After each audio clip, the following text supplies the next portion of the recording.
Hello दोस्तों, आपका अपना YouTube channel Divyanshu all subject classes Khariya में आप लोगों को स्वागत है। आप लोग इस वीडियो को लाइक करें, शेयर करें। हमारे चैनल पर नए आए हैं तो सब्सक्राइब जरूर कर लें, बगल में बेल आइकन वाले बटन को दबाइए। तो दोस्तों, आज आप लोगों को टेंस बताएंगे। चूँकि आप लोगों को अंग्रेजी पढ़ने और सीखने के लिए टेंस पढ़ना बहुत ज़रूरी है। आप लोग बचपन से है ना अंग्रेजी पढ़ते आते होंगे, लेकिन कुछ नहीं समझ में आ रहा होगा। तो आज आप लोगों को टेंस में अच्छी तरीक़ा से आप लोगों को समझाएंगे, बताएंगे। तो आप लोग इस वीडियो को शुरू से अंत तक ज़रूर देखिएगा। आप लोगों को इस वीडियो में टेंस बताएंगे, टेंस क्या है, टेंस के कितने भेद हैं और प्रत्येक के कितने कितने भेद हैं, ये सभी आप लोगों को बताएंगे। तो आप लोग जो है इस वीडियो को शुरू से अंत तक जरूर देखिएगा और समझिएगा, सुनिएगा। तो आइए चलते हैं। सबसे पहले टेंस जानते हैं कि टेंस है क्या, टेंस किसे कहते हैं। तो देखिए, टेंस किसे कहते हैं। तो टेंस क्रिया का वह रूप है जो कार्य के होने का समय साथ ही साथ उसके जारी रहने या पूर्ण होने की स्थिति को दर्शाता है। तो देखिए, टेंस क्या है। क्रिया का वह रूप है जो कार्य के होने का समय साथ ही साथ उसके जारी रहने या पूर्ण होने की स्थिति को दर्शाता है। कौन? टेंस। टेंस मतलब होता है, टेंस का हिंदी होता है काल, या इसे दूसरे रूप में भी कह सकते हैं। क्या कह सकते हैं? तो देखिए, टेंस से यह पता चलता है कि कोई भी कार्य का समय क्या है, यानी कार्य भूत है या वर्तमान में या भविष्य में है होगी, और काम की स्थिति क्या है, यानी काम की स्थिति क्या है, कार्य पूरा हो चुका है अथवा क्या कार्य अभी जारी है या खत्म हो चुका है। ये सभी जो है टेंस बतलाता है। क्या बतलाता है? ये सभी जो है टेंस बतलाता है। तो देखिए, आगे पढ़ेंगे टेंस के कितने भेद हैं।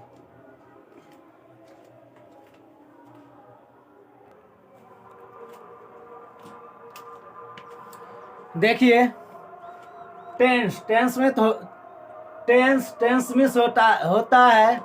देखिए, टेंस मिस होता है काल। टेंस के हिंदी में कहेंगे काल। तो देखिए, टेंस के कितने भेद हैं, कितने प्रकार हैं। तो टेंस के 3 प्रकार हैं। तो कौन कौन है? तो देखिए, सबसे पहले present tense. Present tense miss होता है वर्तमान काल। प्रेजेंट टेंस का हिंदी होता है वर्तमान काल। और दूसरा हम देखिए पास्ट टेंस। पास्ट टेंस का मतलब होता है भूतकाल। यहाँ पर है फ्यूचर टेंस। फ्यूचर टेंस का मतलब होता है भविष्यत काल। तो टेंस के कितने प्रकार हैं, कितने भेद हैं? 3 भेद हैं। कौन कौन है? Present tense, past tense, future tense, यानी वर्तमान काल, भूतकाल, भविष्यत काल। तो देखिए, इसमें जो है प्रेजेंट टेंस, पास्ट टेंस और फ्यूचर टेंस, इन तीनों के कितने कितने भेद हैं। तो देखिए, इन तीनों के जो है प्रत्येक के 4 भेद हैं।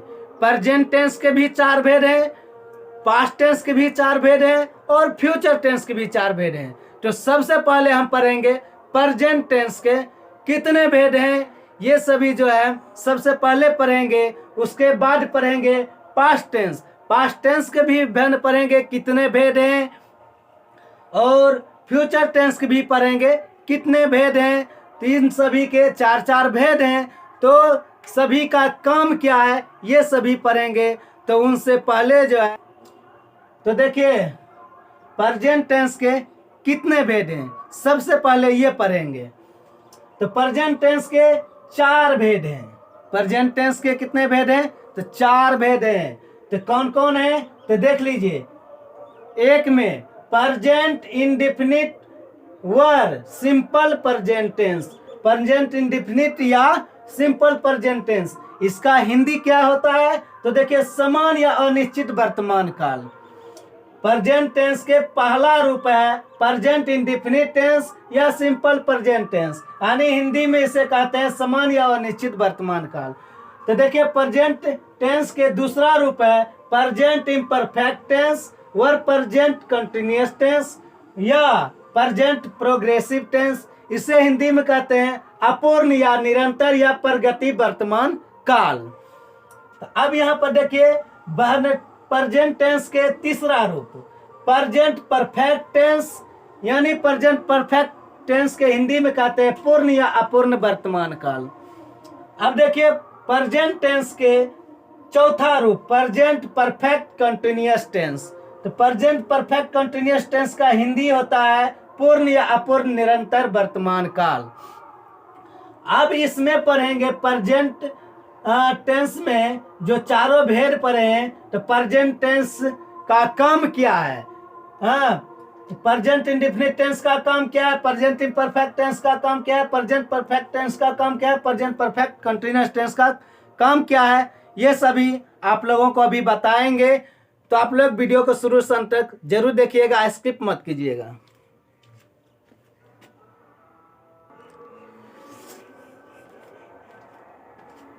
देखिए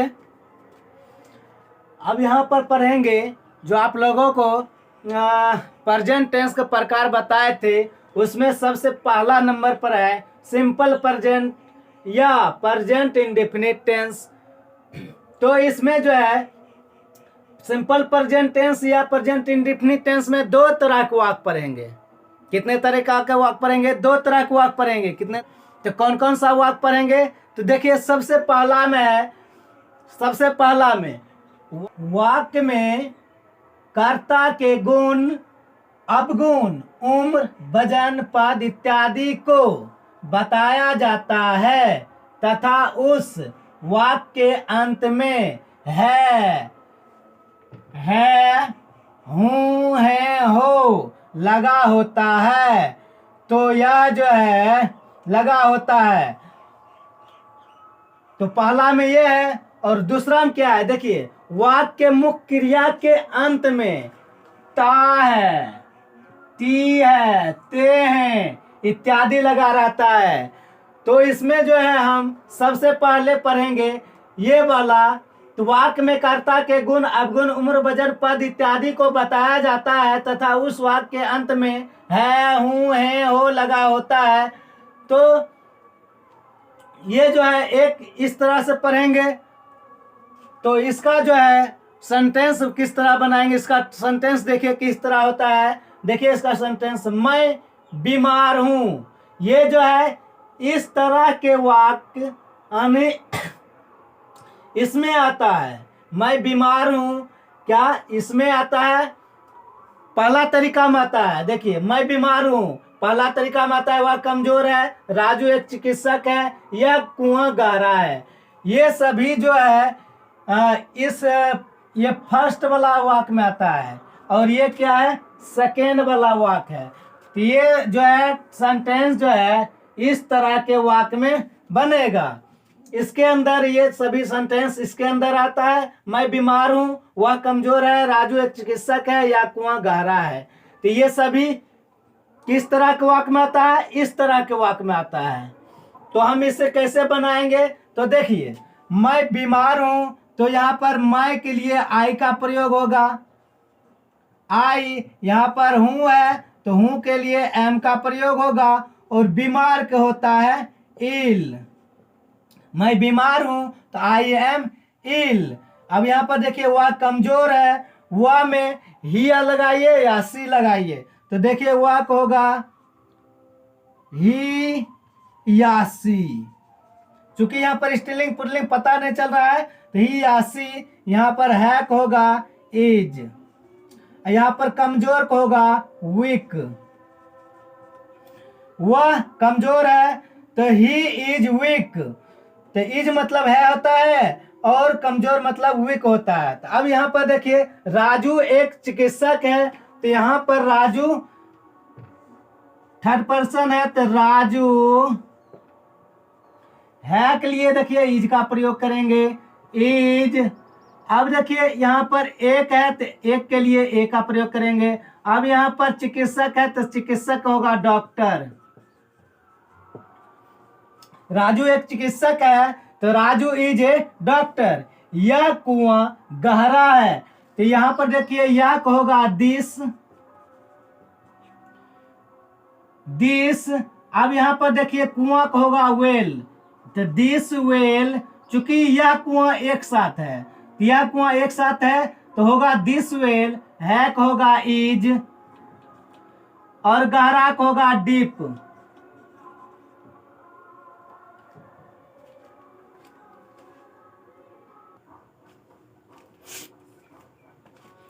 अब देखिए आप लोगों को इसमें सिंपल प्रेजेंट या प्रेजेंट इंडेफिनिट टेंस में दो तरह के जो वाक्य बताए थे तो उसमें देखिए पहला वाक्य के नियम क्या है, सब्जेक्ट प्लस इज या आर या एम प्लस एडजेक्टिव या पोस्ट या एज ईटीसी। अब देखिए यहाँ पर सेंटेंस कह रहा है सीमा 20 वर्ष की है तो यहाँ पर देखिए सब्जेक्ट क्या है, सीमा है तो सीमा 20 वर्ष की है। सब्जेक्ट के रूप में सीमा को लेंगे, सीमा। अब यहाँ पर क्या है, सीमा इज। यहाँ पर देखिए है के लिए इज का प्रयोग करेंगे तो सीमा इज। अब यहाँ पर 20 को होगा 20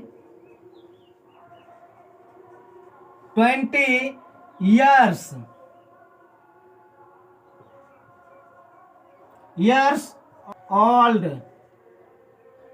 चूंकि देखिए सीमा 20 वर्ष की है तो ओल्ड मतलब पुराना, तो 20 वर्ष की है ही तो ओल्ड लिखेंगे। तो सीमा 20 वर्ष की है तो सीमा इज 20 years ओल्ड। अब यहाँ पर देखिए वह अनुपस्थित है तो वह जो है सब्जेक्ट है तो वह के लिए ही का प्रयोग करेंगे। ही है यहाँ पर है तो है के लिए ई का प्रयोग करेंगे। यहाँ पर अनुपस्थित है तो अब्सेंट होगा।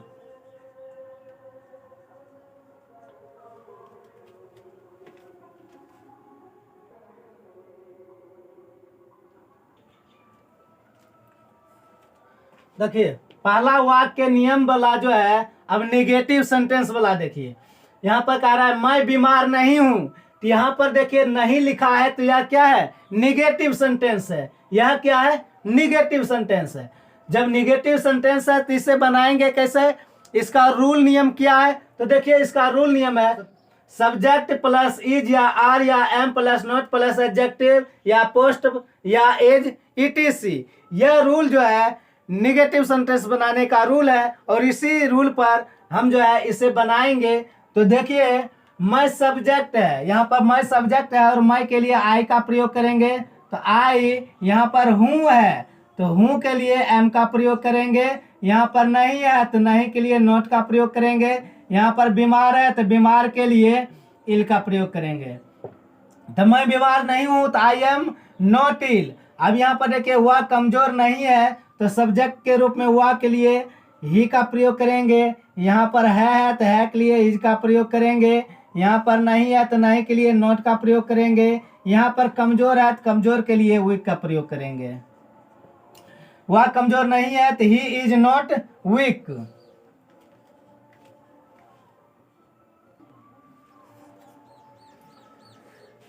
देखिए क्या मैं बीमार हूं तो यहाँ पर देखिए वाक्य क्या कर रहा है, क्या मैं बीमार हूं तो यहाँ पर सब्जेक्ट से पहले क्या आ गया है तो यह कौन सा सेंटेंस है, इंट्रोगेटिव सेंटेंस है। इंट्रोगेटिव सेंटेंस है तो इसे बनाएंगे कैसे, इसका रूल नियम क्या है तो देखिए इसका रूल नियम जो है इससे जस्ट ऊपर है। तो इज या आर या am plus subject plus adjective post age etc plus what. यह रूल जो है निगेटिव सेंटेंस बनाने का रूल है। तो देखिए इसी रूल पर जो है हम इसे बनाएंगे। तो देखिए यहाँ पर क्या है, यहाँ पर हूँ है, सब्जेक्ट से पहले क्या है तो हूँ के लिए एम का प्रयोग करेंगे तो एम। और यहाँ पर सब्जेक्ट के रूप में मैं के लिए आई का प्रयोग करेंगे। और यहाँ पर बीमार है तो बीमार के लिए इल का प्रयोग करेंगे, उसके बाद व्हाट का प्रयोग करेंगे। अब यहाँ पर देखिए क्या हुआ, कमजोर है तो सब्जेक्ट से पहले क्या है उसके बाद जो है यहाँ पर कमजोर है, तो देखिए है, तो सब्जेक्ट से पहले क्या है, तो क्या होगा, सबसे पहले है के लिए इज का प्रयोग होगा। तो इज यहाँ पर सब्जेक्ट के लिए ही का प्रयोग होगा, यहाँ पर कमजोर के लिए वीक का प्रयोग होगा। उसके बाद व्हाट, तो देखिए क्या मैं बीमार हूं, तो एम आई इल, क्या हुआ, बीमार है, तो इज ही, इज यहाँ पर देखिए एच देंगे, तो इज ही वीक।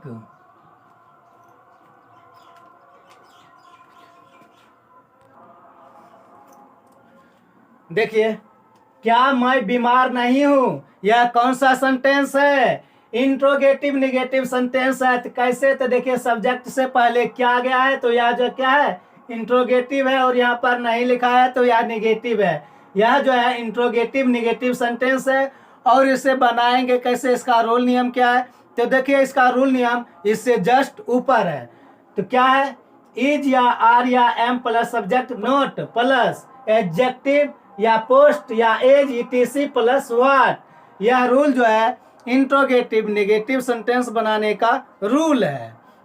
तो देखिए यहाँ पर रूल में है सब्जेक्ट से पहले इज या आर या एम, चूंकि पहले यहाँ पर देखिए मैं है, और मैं से पहले क्या है, क्या, तो क्या यहाँ पर क्या होगा, यहाँ पर हूं के लिए एम का प्रयोग होगा, हूं के लिए एम, यहाँ पर मैं के लिए आई, और यहाँ पर नहीं है तो नहीं के लिए नॉट, यहाँ पर बीमार है तो बीमार के लिए इल का प्रयोग करेंगे। और उसके बाद व्हाट, क्या मैं बीमार नहीं हूँ, तो एम आई नॉट इल। अब यहाँ पर देखिए क्या हुआ, कमजोर नहीं है, तो सब्जेक्ट से पहले क्या है, तो यह भी यानी इंट्रोगेटिव है, और यहाँ पर नहीं है तो यह भी निगेटिव है। तो देखिए सब्जेक्ट से पहले क्या है, तो सब्जेक्ट से पहले है के लिए इज का प्रयोग होगा, तो इज, और उसके बाद सब्जेक्ट के लिए यहाँ पर वह है तो वह के लिए ही का प्रयोग करेंगे। तो यहाँ पर नहीं है तो नहीं के लिए नॉट का प्रयोग करेंगे। यहाँ पर कमजोर, क्या हुआ, कमजोर नहीं है तो यहाँ पर कमजोर के लिए वीक का प्रयोग करेंगे। उसके बाद व्हाट, क्या मैं बीमार नहीं हूं, तो एम आई नॉट इल, क्या हुआ, कमजोर नहीं है तो इज ही नॉट वीक। तो दोस्तों आज का वीडियो यहीं तक रहने देते। आप लोगों को यह वीडियो कैसा लगा है या पढ़ाई कैसा लगा है, आप लोग कमेंट करके जरूर बताइएगा। जय हिंद।